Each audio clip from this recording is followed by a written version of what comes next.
2024 সাল গিয়ে কিন্তু এখন আমরা 2025 সালে রয়েছি, রাইট? ও হ্যাঁ, হ্যাপি নিউ ইয়ার।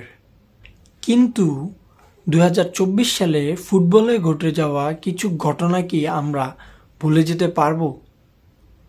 সো চলুন আমরা আবারও রিভার্স করি। 2024 সালের ইউসিএল কিন্তু রিয়াল মাদ্রিদ জিতেছিল এবং লালিগা যদি আপনি দেখেন, লালিগাও কিন্তু রিয়াল মাদ্রিদে জিতেছে। English premier league man city জিতেছিল। কোপা আমেরিকার কথা যদি আপনি বলেন, কোপা আমেরিকাও কিন্তু আর্জেন্টিনায় জিতেছে এবং ইউরো যদি বলেন, ইউরো কিন্তু স্পেন জিতেছিল।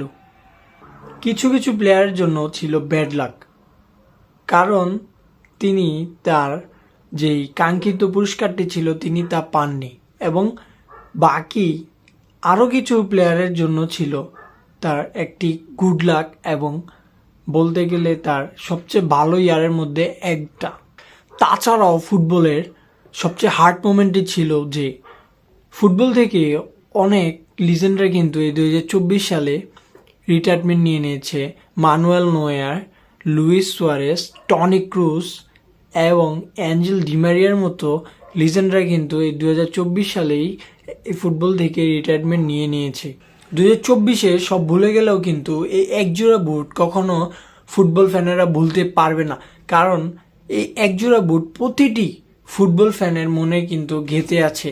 এমন কোনো ফুটবল ফ্যান নেই যে যারা চেনে না যে এই বুটটি আসলে কার। সবাই চেনে যে জার্মান স্নাইপার এই বুটটি তার কেরিয়ারের শেষ পর্যন্ত তিনি এই বুটটি দিয়ে খেলে গিয়েছেন এবং সবাই জানে যে এই বুটটি তিনি কতটা পরিমাণ যত্ন করে রাখতেন। সো এই বুটটি ভুলে যাওয়া অসম্ভব।